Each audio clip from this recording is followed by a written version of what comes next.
Oh, honey, I was just a little girl when my father started taking me on truck trips. Everyone thought it was wonderful. Look at that great dad, teaching his daughter how to hit the road.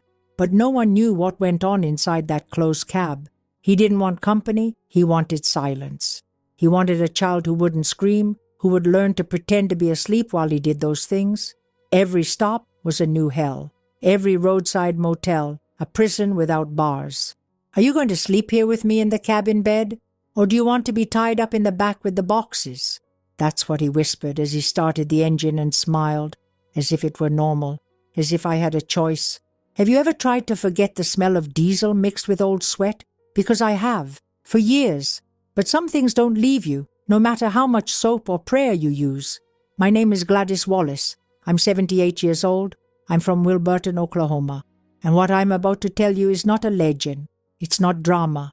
It's just the naked truth that has been nagging at me for decades, until the day I decided to spit it all out. And look, honey, if you have a weak heart, you might want to stop here.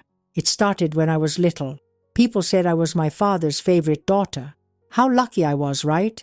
To have a father who took me everywhere, who said I was special. And I foolishly believed him. I believed him because no one told me that a father's love doesn't have to hurt, doesn't have to make us tremble just hearing the sound of keys jingling. He was a truck driver, one of those who live on the road with a body twisted from sitting so long and a soul twisted from keeping so many secrets. And when I turned 8, he said he was going to start taking me with him on his trips. He told my mother it was to teach me responsibility. She thought it was nice. She believed it was affection. She never knew anything, or she pretended very well. The first time I went with him, I thought it would be an adventure. He bought a grape soda and a bag of sweet peanuts. He called me Daddy's little girl. He sat me next to him in the cab and said we were a team now. And I, desperate for any crumb of attention, smiled. I thought it was a gift to be there. Until night fell. We stopped at a roadside spot near Muskogee, a small gas station, dim light, no one around. He laid down the back seat, spread out an old blanket, and said we were going to sleep together, like a father and daughter who love each other. And that's when I learned, in the most twisted way possible, that not all affection comes from good people, because what he did there, with the door locked and his heavy hand, was not love. It was something else, something dirty, that made me want to disappear from myself. And I know what you must be thinking. Why didn't I scream? Why didn't I run away? Because, my dear, when we are children and we hear that life is like that, we believe it.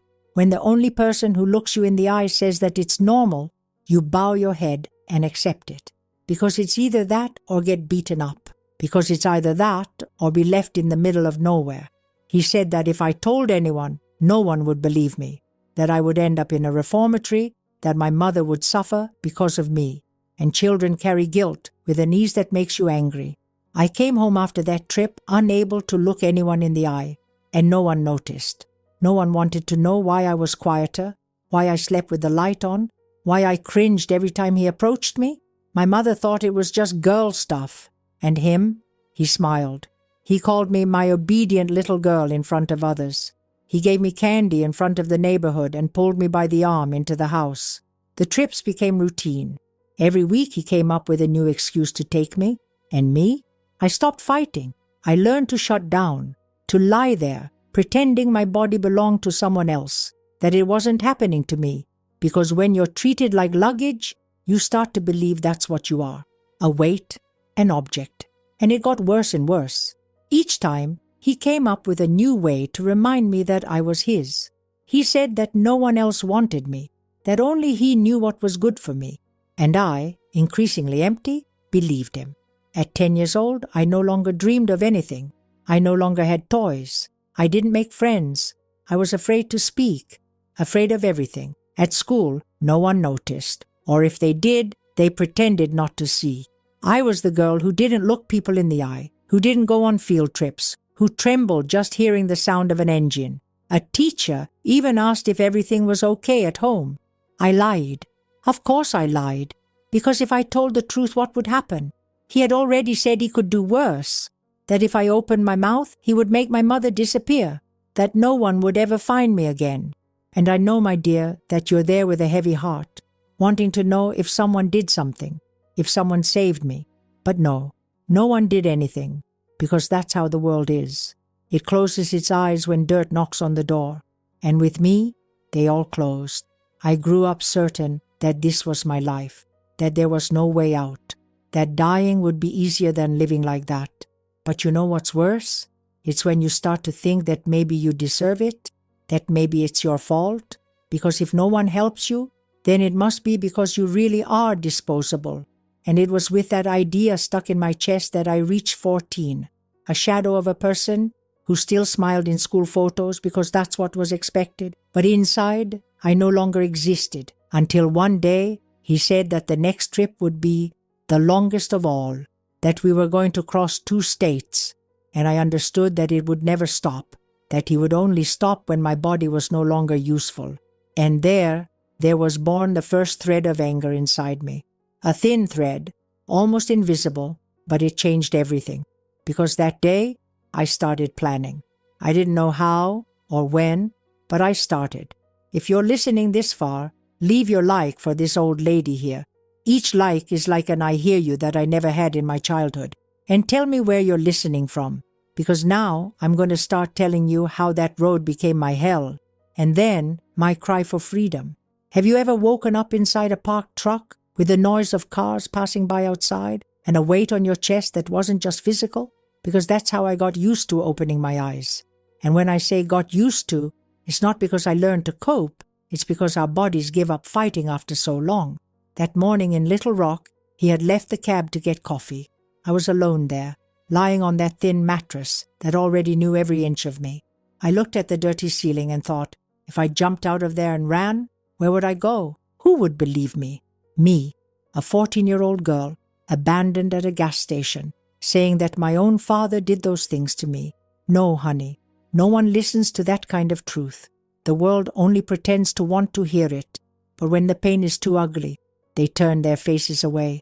He came back with a paper bag in his hand, and that look that gave me the chills. He said that after breakfast we would head to Missouri. 3 more days of travel, 3 more nights in that cramped space where I was less than nothing. I nodded. I didn't say anything. I already knew that the less I said, the faster he would forget that I existed as a person. While he ate, he told stories about when he was young, about when he made his first trip as a truck driver. It was as if he were trying to convince himself that we were just father and daughter on the road, enjoying our time together. A charade he told so well that sometimes I wanted to believe it. But then came the touch, that hand of his that no longer waited for permission, and everything came back. Can you believe he even had rules for that? There was a time, there was a ritual. He said he needed to relax after driving all day, as if I were his cigarette, something to relieve his fatigue. He never called me daughter at those times. He never looked me in the face. He just used me. Then he turned away and went to sleep, and I stayed there, awake, my body aching and my head spinning, pretending that sleep was coming, because sleep was my only refuge. This time, halfway there, he decided to stop in a small town called Tyre. He said the truck needed maintenance, but I knew it was just an excuse, because he liked roadside motels. He liked those creaky beds and thin walls. It seemed to feed something rotten inside him, and me, on the other side, increasingly empty. I couldn't feel my legs properly anymore. I didn't cry anymore. I remember staring out the bedroom window while he took a shower. There was a tree outside with a swing hanging from it. A little girl was playing, laughing loudly, her hair loose. For a second I wanted to be her, just for an hour, to feel the wind on my face instead of a heavy hand on my arm, to feel lightness. But life didn't give me that luxury. What it gave me was the sound of the tap turning off and the sound of his slippers coming toward me. That night, when he lay down beside me, something changed. Not in him, in me. I didn't cower, I didn't turn away. I lay there, staring at the ceiling, imagining every screw in that truck, imagining where I could hide a pocket knife, wondering if, at the next gas station, there would be someone in uniform, a cop, a decent gas station attendant, someone who would look at me and see that something was wrong. But the problem, my dear, is that no one looks twice at a quiet girl next to a grown man. They think she's his daughter, and the world likes to believe in loving parents, even when love stinks of gasoline and fear. The next day, he bought me a milkshake. He said I was getting too pretty and that it could attract trouble. How ironic, right? The problem itself warning me about others. I wanted to laugh, but I could only swallow hard. We drove for hours in silence. I stared at the road, trying to memorize every sign, every curve, any detail that would help me escape later. Because if there was one thing I was sure of, it was this. I was going to get out of there, even if it was the last thing I did in my life. When we stopped to refuel, he went to the bathroom, and I saw a payphone on the other side of the station. I stood there, frozen. My heart was beating so hard it felt like it was going to jump out of my mouth. But I didn't go. Not that time, because I didn't know anyone's number yet. I didn't even know what to say. I just knew I wanted to disappear. He came back, called me, and I went, as always, because sometimes we need to rehearse the escape in our heads before we can move our feet. But I was already preparing myself. I started hiding coins. I took change from what he left on the dashboard. I hid it in my socks, sewed it into the lining of my pants. I started marking days with scratches on my fingernails. I did anything to remind myself that this would end, that I wouldn't be just a piece in his hand forever. And he, without noticing, became more confident. He said that now I knew my place, that I was obedient, that I knew how to be useful. I smiled on the outside. On the inside I was sharpening my anger, and every smile of mine was a plan taking shape. But my dear, it's easy to plan when the pain is a little further away. The hard part is to keep breathing when it hits your chest every day. And at the next stops, he would prove that he wasn't going to stop on his own. Do you know what it's like to ride in the passenger seat without being able to rest your head against the window? Because if I leaned back, he would say that I was too tired, that I needed to stay alert, and you already understand what came next. Everything had an excuse. Even my posture was a reason. I couldn't yawn. I couldn't stretch my legs. Any movement became provocation in his mind, and I learned to stay still, like a statue, waiting for the next stop, the next silence, the next nightmare. On the third night of that trip, he decided to take a shortcut through a more deserted road. He said it was to save time, but it wasn't. It was to get away from people. The fewer eyes around, the more comfortable he felt. We stopped at an empty lot, a place surrounded by weeds and dust. He said it was safe, that he knew that stretch well. He told me to get out and stretch my legs. I obeyed. My knees could barely hold me up. I pretended to look at the sky. I pretended to be distracted. Inside, all I could think about was running. He opened the back door and pulled out the blanket. Right there, he set up what he called a makeshift bed. I knew what was coming, as always. Only this time, while he was arranging things, I left my body there, but my mind wandered away. I began to imagine the gate to my house, my mother washing clothes, my brothers fighting over nonsense. It made me angry, you know, because while I was being turned into an object, life went on there, as if nothing had been taken from me. When he called me, I took a deep breath. I went. I lay down. I looked up at the dark sky, and I wished someone would show up. Anyone. A farmer, a lost truck driver, an old man with a dog. Someone who would ask what a girl was doing there, in the middle of nowhere, with a man who didn't look like a father, didn't even look like a person. But no one appeared, and that night was one of the worst. He was nervous, more brutal than usual.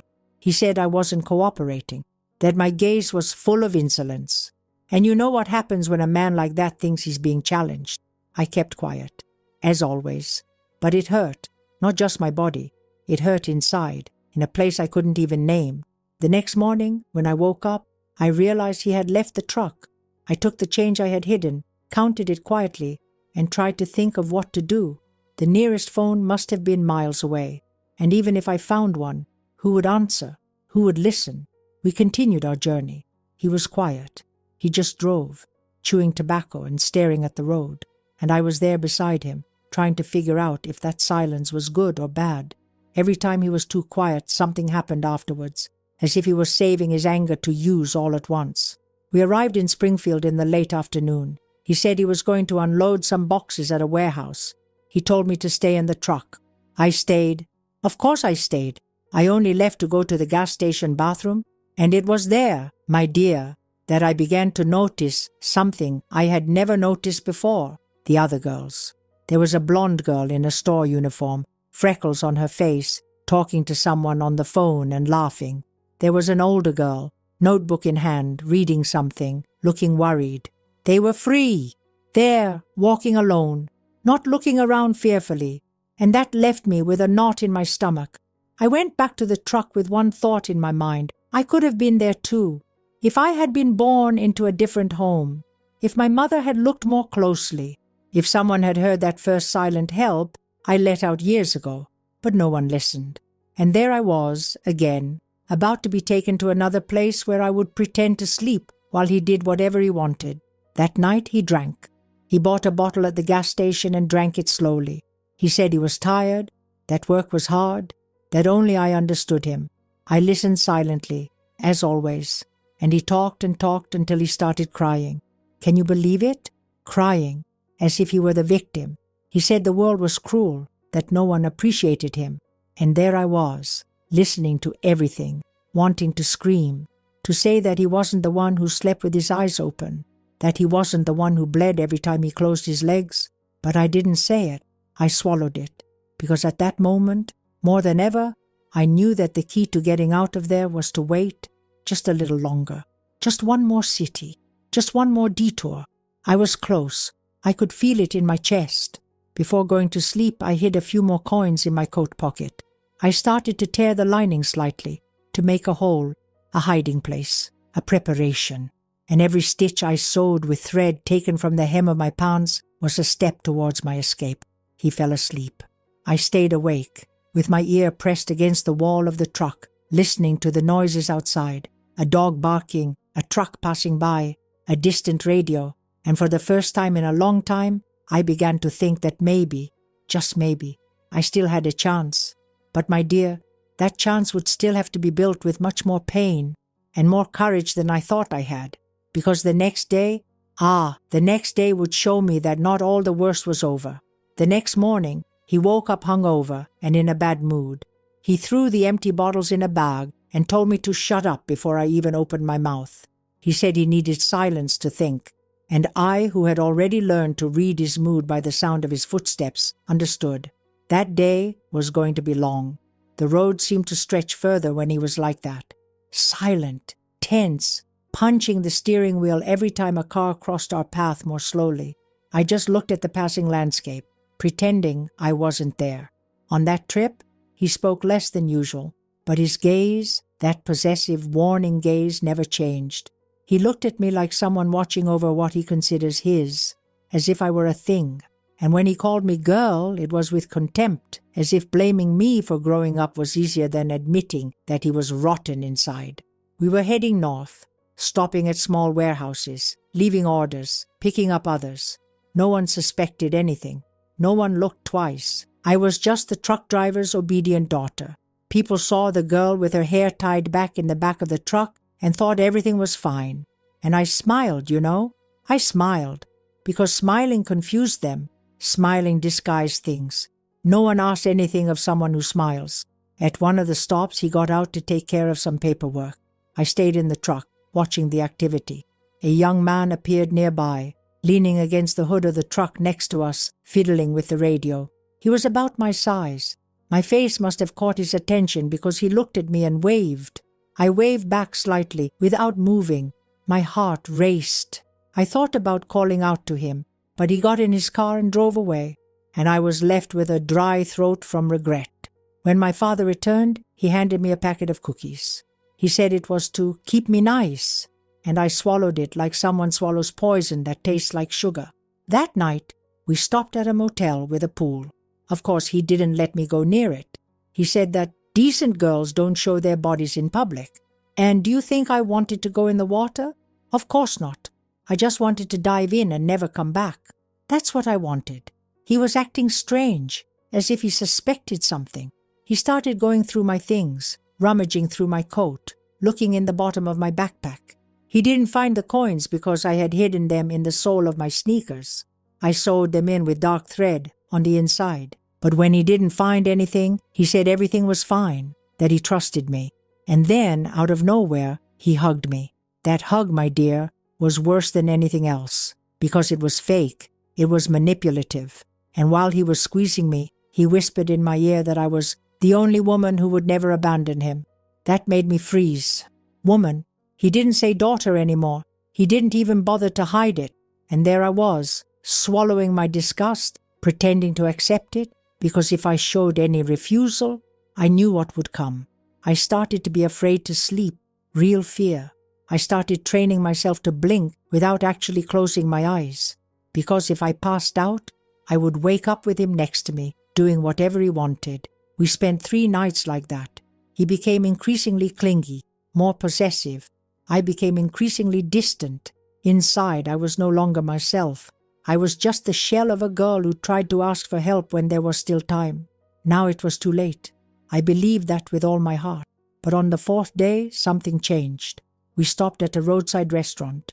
He ordered a snack and told me to wait at the table. He went to the bathroom, and I saw a woman. She had short hair, wore glasses, and laughed loudly with her husband. They were simple, but free, and when she looked at me, something in her stopped. She didn't say anything. She just looked at me again, a quick glance. But I saw it. She saw it too. My body froze. Could she see it? Was I giving away what I was trying to hide? When my father came back, she was already gone. But that moment stayed in my head. It made me think that maybe, just maybe, someone noticed. Someone cared. We continued our trip. More gas stations, more stops, more nights. I barely ate. I just pretended to chew. My body was no longer responding properly. I had a fever, tremors. He said I was being silly. He made me drink tap water. He said it was the way to get stronger, and I almost fainted afterwards. But I didn't ask for help, because I still believed that no one would care. The fear was louder than the pain. It was only after that fever that I made a decision. If I was going to die, I was going to die trying. I arrived at a gas station and marked the place with my fingernail. I wrote the name of the city on a piece of old paper. I hid it in my sneakers, along with some coins, because at the next stop, I was going to try. And if it didn't work, at least I would know that I wasn't just an object until the end. But before that, he still had more tricks up his sleeve, because a man like that doesn't give up easily on what he thinks is his. And what he did at the next stop was the point where my anger turned into courage. For real. At that stop in Rolla, the heat was unbearable. The truck was boiling inside and the air wasn't circulating. He turned off the engine, got out sweating, complaining about everything. He said the compressor was broken and needed a technician. He told me to stay there while he sorted it out. And I stayed, of course. I always stayed. But this time my legs were itching with tension and my head was spinning. I hadn't had a decent shower in days. I felt sticky, my body tired from being invaded and my mind trying to escape from itself. While he talked to a man at the gas station, I looked around. Across the courtyard, a couple with a simple car were talking near the snack bar. The woman was holding a small bottle of water. The man was fiddling with the hood. Nothing special. Normal people. People who were probably just passing through. But something about that scene caught my attention. Maybe it was the way she laughed, or the way he leaned against her lightly, without making it seem like a prison. It gave me a knot in my stomach. I remembered what I never had, and what I could still try to have. He came back with a grim face. He said the play was going to be delayed, that we were going to spend the night right there. When I heard that, my hands started sweating. It was a busy place, full of people coming and going. The chance of someone hearing me was greater, but so was the risk. He was already suspicious of my every move. He complained about the way I looked around. He said I had shifty eyes. In the booth, before it got dark, he tried the same old thing again. His hand on my shoulder, his soft tone, the sickening lie that, "You're all I have." But I turned my face away, and he felt it. The tension in the air was immediate. He frowned, squeezed my wrist, said I was being ungrateful, that he was going to teach me respect again. And at that moment, an idea crossed my mind with a force I had never known before. If he were arrested, maybe I would be someone again. I spent that night awake. He drank, as usual. He fell asleep with the smell of alcohol coming out of his pores. I opened the cabin door slowly, my heart pounding in my chest, and went to the gas station bathroom. I looked in the mirror and almost didn't recognize myself. Deep, dark circles under my eyes, cracked lips, hair stiff with dirt. This was the girl he said no one would ever want. But there, facing myself, I thought, maybe I don't need anyone to want me. I just need to get out alive. I went back to the truck with my eyes fixed on that couple who were still in the car, now listening to soft music. They must have been waiting for someone. I thought about going over there, but my legs wouldn't obey me. Fear pulled me back, as if I had a rope tied to my back. I got back into the cab and pretended to be asleep. He grumbled beside me, calling my mother as if she still lived with us like she used to. And there I was, listening to everything, my fist clenched inside my pocket, squeezing the sewn-in coins. The next day, the part arrived and the mechanic started working early. He took the opportunity to eat something. I asked to go to the bathroom again. He looked at me suspiciously but let me go. I walked to the back of the station and waited. I waited for him to leave my field of vision. And when the couple got back in the car, I gathered all the courage I had left and went. I approached the window slowly, my heart in my throat. The woman looked at me first. I didn't say anything at first. I just looked into her eyes, and she understood. I don't know how, but she understood. She said hi and asked if I was okay. My mouth froze. I could only shake my head slowly. She frowned, looked at the man, then back at me. She asked if I needed help. I whispered, yes, that's all. And at that moment, something changed. She opened the door slowly and pulled me inside. The man started the car, and I felt a horrible panic. I thought my father would see, that he would catch me again, that he would do worse than ever before. But he didn't see, or he saw too late. The car drove off. I started to cry silently. The woman hugged me. The man picked up the phone and called the police. And it was at that moment that I realized I was no longer trapped. Of course, you can imagine that it wasn't simple after that it wasn't just rescue and the end. But at that moment, inside that car, with the sound of the police car coming from afar, I knew that hell had an end date, and that I was still going to live to tell the tale. The sound of the siren was like a dull punch in my chest. I was sitting in the back seat, the woman next to me, holding my hand tightly. The man drove slowly, his eyes on the rearview mirror. No one said anything. The air seemed denser than usual. That silence in the car was different. It wasn't fear like in the truck. It was waiting for something to happen. When the police car appeared at the intersection, the car stopped. 2 police officers got out. The woman opened the door and spoke to them in a low voice. I stood there, motionless, still dirty, with my hair stuck to my forehead, my hands sweaty. One of the officers approached, knelt by the door, and called my name. I didn't answer. I just stared. He asked if I needed help. I shook my head. He asked again if I wanted to get out of there for good. The only word that came out of my mouth was yes. They put me in the police car. The woman wanted to come with me, but they said it was better for her to stay. She looked at me, squeezed my arm slowly, and said that everything would be better. I wanted to believe her. I wanted to with all my strength, but my body was still shaking as if waiting for him to show up, screaming, pulling, saying I was a liar. On the way, the police officer asked me where I was from, how I had ended up there. I didn't know where to start. I just said I was a truck driver's daughter, that he went on trips and took me with him, and that he did things when no one was looking. I didn't go into details. I couldn't. But it was enough. The man's expression changed. He became more serious. He said they were going to find him, that I was safe now. I wanted to believe that. I swear I did. But my body wouldn't relax. We arrived at the police station. They put me in a small room with a blanket and a cup of tea that I could barely hold. A woman appeared later, a psychologist, they said. She called me dear. She spoke softly. She asked questions carefully, and I gradually opened up. I told her the places where he stopped, the names of the cities. I showed her where I hid the money. I told her about the motels, the roads, his words. Each word was like pulling a tooth without anesthesia. But I spoke, because now someone was listening. Hours later, they brought a map. They asked me to point out the last stop. I showed them. They said he was still there, that they were going to send a team, and it was then, only then, that I began to breathe differently. For the first time, my breathing was not accompanied by fear. It still came with pain, of course, but it was something else, a mixture of relief and old fatigue. I stayed there that night. I slept on a mattress. I woke up to the sound of footsteps in the hallway. A young woman brought me clean clothes, a hairbrush, and a towel. She took me to the shower. When the water fell, I collapsed.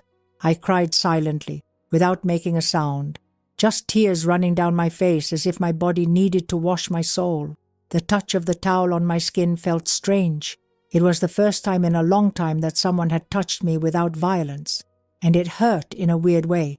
When I returned to the room, the police officer said they had caught him. They found him sleeping in the truck as if nothing had happened. He tried to deny it, of course. He said I was rebellious, that I had run away, that I made things up. But the records matched. The dates, the names of the motels, the receipts, the gas station cameras. For the first time, his lie didn't stick. They asked me if I wanted to see him. I said no, that I had nothing more to say. And it was true. What I had to say had already come out, in the most painful way possible. Let him deal with the weight now. After that, they took me to a shelter. They said my mother would be notified, that she could come get me. I didn't know what to feel. Anger that she had never seen it. Pity. A desire to return to a place that was never home. I only knew that I needed time. To breathe, to understand, to pick up the pieces he left behind. At the shelter, I met other girls. Each one had a story, none less painful than the others. One of them, named Becky, had also run away from home. We talked in the early hours of the morning, lying on thin mattresses, staring at the moldy ceiling. She said that the world was cruel, but that we were stronger. I wasn't so sure yet, but hearing that helped. The days passed slowly. I went to court. I testified. I looked the judge in the eye. I said his name. I said what he did. I said how, when, where, and every time I spoke, my voice grew stronger, as if, by speaking, I was lifting a weight off my shoulders, as if, by telling my story, I was no longer just the girl from the truck. The sentence didn't come quickly. Justice moved slowly, as if it were lazy about those who suffer. But when it came, he didn't escape. He got years in prison. No visitors, no chance of appeal. They told me he cried, that he shouted that it was unfair, that I had been ungrateful. But none of that mattered to me anymore, because at that moment I was already free, for the first time, truly. But my dear, being free is not the same as being happy. What I was going to do next, where I was going to live, whether my mother would take me back, that was still a minefield. And that's when another part of the story began, the most difficult part, living with the scars. The days following the trial passed in a blur. People coming and going, forms, social workers, psychologists, everyone looking at me with pity. And look, my dear, pity never helped anyone get out of the mud. If there's one thing we need after surviving, it's respect. But that, no one gave me that. At the shelter, everyone had a story. Every girl there carried a piece of herself that had been torn away. But silence was what you heard most. Each one trying to appear whole, as if it were too shameful to admit that she was broken. And I did that too. I quickly learned to pretend that I was better. I woke up, took a shower, ate what little I had. I said, I'm fine, even when my body was still throbbing, remembering his weight on top of me. I received a letter from my mother a week later. She wrote in shaky handwriting, saying she was confused, that she didn't know anything, that if she had known, she would have done something. That hurt me more than it helped, because I wanted to scream, how could you not know? How could you sleep next to a man who took his daughter on the road every month and came back with her mute? How could you never look me in the eyes? But I didn't scream. I just folded the letter and put it away. There was too much inside me to waste energy on old hurt. They asked me if I wanted to go back home. I said no, that it made no sense to go to a place where I was never protected, that if I was going to start over, I wanted to start from scratch. And then began the strangest phase of my life, being a girl alone in the world, with no one to really call my own. trying to learn what it was like to live without someone controlling my every move. I got a room in a temporary house along with 2 other girls, Evelyn and Marta. Evelyn talked too much, laughed loudly, pretended to be strong. Marta was the opposite, quiet, with eyes that were always distant. We didn't talk much, but we created a bond that didn't need words. We slept facing the same side, as if that were enough to feel safe. I started taking courses, sewing, typing, housekeeping, anything that would give me direction. I had no ambition, no dreams. I just wanted to work, save money, get out of that cycle of dependency, and every coin I saved was a brick in my protective wall. Because, my dear, after we are invaded, we learn to build barriers even inside our hearts. One day, in the cafeteria, I met a lady named Rosie. She had been working there for years, cleaning tables, serving soup, collecting leftovers. She had thick hands, her hair tied back in a messy bun, and a voice that sounded like she was dragging rocks. She looked at me differently, not with pity, with recognition. She called me aside and said I looked like someone who had seen too much for my age. I just nodded, and she asked me to help in the kitchen. Little by little I stayed. I washed pots, peeled potatoes, cleaned floors, and it did me good, because it was the kind of work that no one would give me. They just gave orders, and that was it. I didn't have to smile. I didn't have to make anything up. It was honest sweat. Rosie didn't ask questions. She just said good job at the end of the day, and that was enough. As the weeks went by, I started going out on my own, going to the corner store, taking the bus, walking in the park. At first, every step was a scare. A man passing by would make me freeze. A loud noise would make me look over my shoulder, but I learned to breathe again, to look at the sky without fear of who was behind me. It was slow, painful, but every step away from the memory of him was a piece of me coming back to where I belonged. I received another letter from my mother. This time it was shorter. She said she wanted to see me, that she missed me, that she was praying for me. I read it, took a deep breath, but didn't reply, not out of anger, out of protection, because I still didn't know if she was part of the cure or part of the wound. Rosie invited me to dinner at her house one day. I didn't know what to say, but I accepted. I arrived there afraid of strangers, afraid of the table, afraid of kindness, but she welcomed me with warm bread and thick soup. We sat on the porch afterwards, staring into space, and then she said, "There was a time when I was also just fear, but then I realized that fear doesn't pay the rent, and I started walking with it by my side like a pet dog. It barks, but it doesn't bite if you don't let it." That stayed with me. Each of her words became an invisible tattoo. I went back to my room that night with a different mindset. I started writing in an old notebook, every memory, every day, every small step forward. And writing, my dear, became my way of spitting out what he left behind. Because there are things that, if we don't let them out, rot inside. But just when I started to think I was coping, a new letter arrived. Not from my mother, from his lawyer, saying he wanted to see me, that he had something to say, that there is no prison for regret. I tore up the paper, threw it away, but the anger came back as if it were yesterday, because some people don't die, they just change cells. And that's when I understood, to truly free myself, it wasn't enough for him to be behind bars. I would have to look in the mirror and say to myself, I am no longer his. I never was. I got the call on a cloudy morning. Rosie had gone out to buy bread, and I was alone, sweeping the porch with my mind elsewhere. It was the social worker. She said my mother was sick. She said she wanted to see me, that she asked about me every day. My first reaction was to go silent. So many things crossed my mind at once that I didn't have time to organize them. I didn't know if I felt anger, pity, or just exhaustion. But deep down, there was one thing hammering away. Maybe I needed to go. Not for her, for me. Because if I didn't go back, maybe that hole inside me would never close. I spent a week thinking about it. I talked to Rosie. She looked at me over her glasses, chewing slowly, and said, "If you go, go with your head held high, because you don't owe anyone anything." That pushed me. I packed a small suitcase, filled it with clean clothes and a notebook. I took the early bus, my heart heavy. With every mile that brought me closer to Wilburton, it felt like his hands were weighing on my shoulders again. The smell of the city, the dust on the roads, even the trees seemed to look at me askance. When I got off at the bus station, I didn't recognize anyone. I walked slowly to the house where I grew up.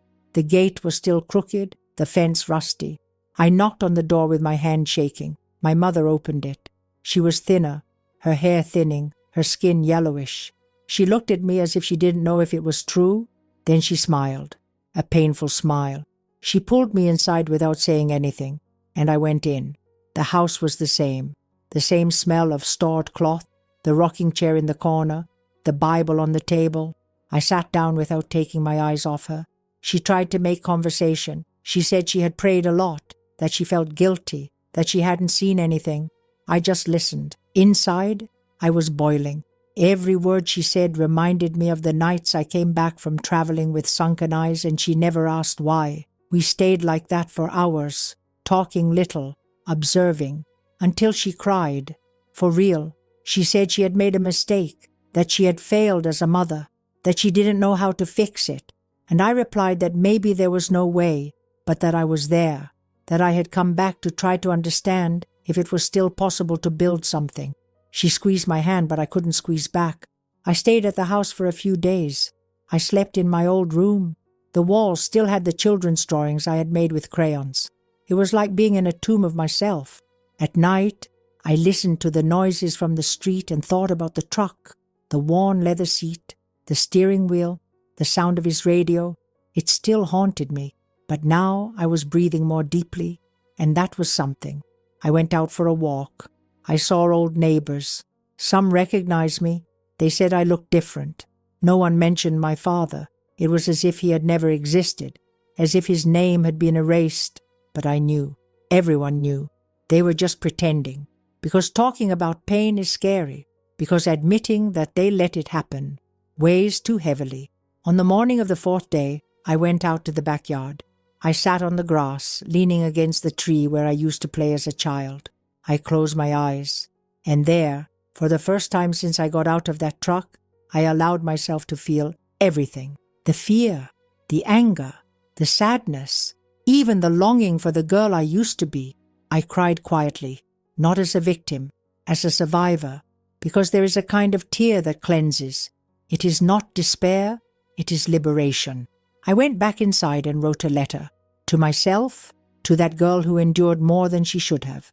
I wrote that she had won, that no one would ever use her again, that now she was the owner of her own body, her own story. I folded the paper and put it in my notebook. From that moment on, I promised never to be silent again. My mother noticed that something had changed. She looked at me differently, more carefully, like someone treading on sacred ground. And I let her, because she, even with all her mistakes, was no longer a threat. She was just an old woman, full of guilt, trying to find peace before she died. The day before I left, she gave me a small box. Inside was an old photo of us and a note. If you can ever forgive me, I'll be waiting. I didn't reply. I just closed the lid and put it away. Because forgiveness, my dear, is not an easy word. It doesn't happen because someone wants it to. It happens when the soul can bear it. And mine was still under construction. I took the bus early with a light suitcase. I left Wilburton behind, not as a fugitive, but as someone who chose to start over. Because now, finally, I knew he didn't define me. He was part of the past. And I was alive, and ready to be what he tried to prevent. After that visit to Wilburton, I returned to the city with a lighter head, but my heart still heavy. It's not because we face the past that it turns to dust. It stays there, quiet, waiting for the next crack to seep through again. I continued working with Rosie, sweeping floors, taking care of the kitchen, trying to find a routine amid the exhaustion. Every day was a choice, to get up or not, to go on or stop. Some days I could smile, others I could barely get out of bed, but I already knew that survival wasn't a straight path. It was zigzag. One hot August afternoon, Rosie came into the kitchen with a strange expression on her face. She called me over and said that a woman had come looking for me. She said she wanted to see me, that she had something important to tell me. My stomach turned. I went to the door and saw her. It was her, the same woman from the gas station, the one from the car, the one who reached out to me without asking too many questions. She smiled when she saw me, a smile of relief. She said she hadn't been able to get me out of her head since that day, that she dreamed about me, saw me on the news, tried to imagine if I was alive, if I had made it. I invited her in. We sat on Rosie's porch. She told me that her husband had passed away months after that episode. Stroke. She said it all happened very quickly, that he died saying it was worth living just to save a life. And there, my dear, I broke down. I cried in front of her like I had never cried before, because for the first time someone showed me that I was worth something, that my existence was not a burden, that my pain was not ignored. She handed me a letter. It was from him, handwritten, in shaky handwriting. It said that he never forgot my eyes that day, that he saw in my gestures everything that was left unsaid, and that he just wanted me to know, you are not alone. I read and reread it as if it were a prayer. I kept it close to my heart.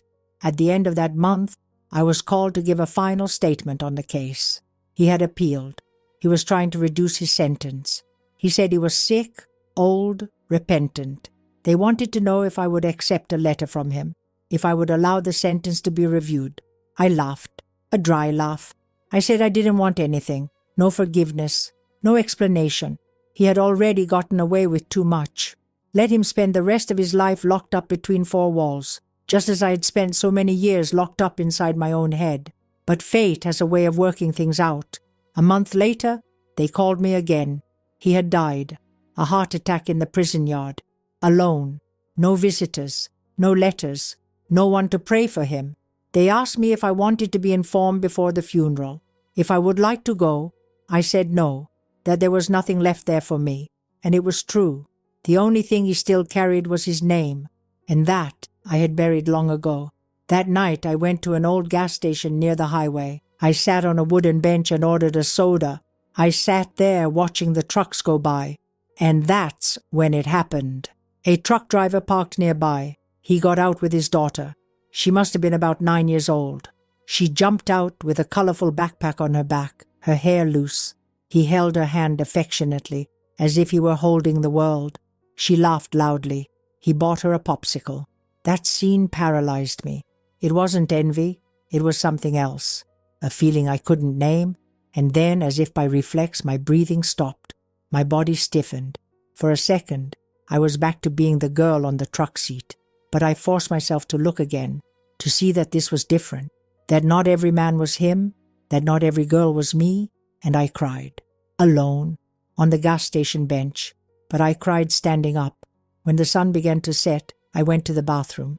I looked at myself in the mirror, white hair, deep-set eyes, wrinkles cutting across my face. I was someone else, and there, looking straight at myself, I said aloud, "You survived." And when my mouth said that, something inside me calmed down.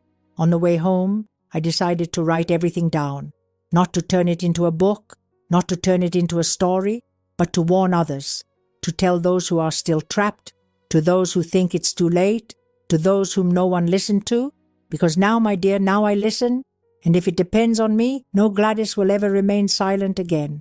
After I heard about his death, I thought I would sleep better, that the air would enter my chest without stumbling over memories.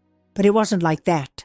I spent days with my head spinning. His name ran through my thoughts like a truck horn in the early morning, not because I wanted to remember, but because it was as if my body didn't believe it was over, as if, after so long being the hunted, freedom smelled like an ambush. Rosie noticed. She called me over to a corner of the kitchen, offered me tea, and asked me straight out, "Do you need to go there?" It took me a while to understand. She was referring to the town where they buried him, a cheap cemetery far from the main road. She said the grave was simple, with no name, just a number, that no one showed up, that the body was laid to rest as if it were just another one, a nothing. At first I thought not, that I didn't need to see it. But then I started dreaming. Every night he appeared, sometimes silent, other times screaming, but always with that look, the same as when he turned off the truck and locked the doors. And that, my dear, started to eat away at me. I would wake up sweating, clutching the sheet, thinking I was still 13. It was on a cold morning with cloudy skies and a biting wind that I made up my mind. I was going, not to cry, not to make a scene, but to look at the grave and say, very firmly, that he no longer owned anything of mine, that even fear now belonged to me. Rosie wanted to come with me, but I asked to go alone. I took a bus, sat by the window, and watched the world go by. Every farm, every roadside diner, every old sign, everything reminded me of something. But this time, it didn't hurt the same. It was like seeing a ghost town that I had finally escaped from alive. I arrived around noon. The cemetery was almost empty. An old man was tending to the entrance. I asked him where the paupers section was. He nodded without asking any questions. I walked slowly, feeling the ground sink with each step, and when I saw it, there it was, a patch of dirt, a small plaque with a rusty number. That's all. No flowers, no cross, no one. I stood there for a few minutes. The wind was blowing hard, messing up my hair. I didn't cry. I didn't tremble. I just took a deep breath and said quietly but firmly, "You died, but I'm alive, and that's what matters." I said that he could have taken everything from me, except my will to go on, that the years I spent being his property weren't going to be the last of my story, and that if he ever thought he had destroyed me, he was wrong, because until now, I'm still here, and him, a number in the dirt. I left a stone on top of the plaque, not for him, but for me, to mark the place where my pain was buried along with him. I turned and walked away without looking back. The past remained there, covered in earth and silence. On the way back, I felt light. Not happy? Not yet, but my body felt lighter, as if I had taken a heavy backpack off my back. Rosie was waiting for me with hot soup and a dry towel. When I came in, she didn't ask any questions. She just looked at me and smiled, like someone who understands everything without needing to hear it. That night, I had a different dream. I was small, yes, but I was running, laughing, and no one could catch me. After that day at the cemetery, I returned home with a clearer head. It was as if, for the first time in all these years, my body and mind were in sync, without one trying to escape the other. I started waking up earlier, making my own coffee, tidying my room without anyone telling me to, not because it was my duty, but because I felt it was mine. The space, the time, the silence, everything. Finally, mine. Rosie noticed. She said I had a different look, that I seemed taller. And mind you, I haven't grown since I was 15. But that was it. Walking with my spine straight was new to me. I spent my life trying to look smaller, quieter, more invisible. And now, at almost 80, I finally felt the right size. I started writing more, not just the nightmares, but the good things too, the small victories. The day I went to the market alone and didn't shake, the moment a man offered to help me carry my bags and I didn't freeze, when a child hugged me out of the blue and I was able to hug them back without looking away. Every piece of me that came back was written down, like an inventory of reconstruction. I received another letter from my mother, this time with faint, almost erased handwriting. It said that the doctors didn't give her much time, that she wanted to see me one last time. I thought about it a lot, not out of hurt, but out of exhaustion. Going back to Wilburton was always dangerous. Every corner carried a ghost, but I decided to go, not for her, for myself. This time I went with my head held high. I entered that house and found her in her chair, wrapped in blankets, her eyes sunken and her skin thin as paper. She called me with a faltering voice and held out her hand. I took it, and she cried. She said she never knew how to protect me, that she was afraid, that she hid behind prayers because facing the truth was more than she could bear. I listened. I didn't interrupt, and when she finished I told her she didn't need to explain anymore. That time couldn't be turned back, but that what I needed now was peace, and she could help me by leaving that behind. She died 2 weeks later. I went to the funeral. I stayed in the back. I didn't cry, I just watched. And when they threw the last flower on the coffin, I closed my eyes and thought, here ends a cycle, and from here I walk away clean. With her death, I inherited the house. Small, old, full of twisted memories. I thought about selling it, but then I decided to renovate it with my own hands. I changed the curtains, painted the walls, threw out the old furniture. Each hammer blow was a farewell to what had hurt me. Each new piece of furniture was a promise that now things would be different. I turned his room into a studio, sewing, writing, mending. There, where once there was pain, now creation was born. I started welcoming girls from Rosie's shelter. Some came just to talk. Others stayed for a few days. I gave them a bed, hot soup, silence when they needed it, firm words when it was time. I never asked too many questions. I just listened, because I learned that the cruelest thing they did to me was not only what he did, but the fact that no one listened. And now I listen, with everything, with my whole body. Little by little, my story began to circulate. People asked me to tell it, to write it down, to record it. I refused at first. I was afraid of becoming a spectacle, but then I accepted, on one condition, that they didn't change anything, that they didn't embellish it, that they showed it the way it was, ugly, raw, painful, because only then will another girl who sees it recognize that she is not alone. Today, at 78, I sit on this porch and watch the world go by with different eyes. The wind still brings back memories. Some hurt, others warm me. Some nights I wake up to the smell of the truck, the sound of horns, the cold touch of leather. But I know it's a dream, and I go back to sleep knowing that he's not coming back. There are things that no one can give back. Childhood, the body, the stolen years. But me, my dear, I rebuilt myself with what was left. And what was left was more than he thought he would leave. There was voice left, there was will left, there was truth left. If you've come this far with me, know this. You can too, no matter how much they took from you, what they did to your name, your silence, your strength. There is still a peace inside that no one can reach. And it is because of that peace that you start over. From scratch if necessary, even if you're afraid, but start over. Now if one day you see me sitting on a bench, hair tied back, staring at the road, don't be alarmed. It's just this old woman here, remembering where she came from, and giving thanks for having made it out. If you've heard it all, my dear, leave your like in this old woman's heart, because there is no happy ending, but there is a dignified ending, and for those who came from the bottom, that's already a miracle.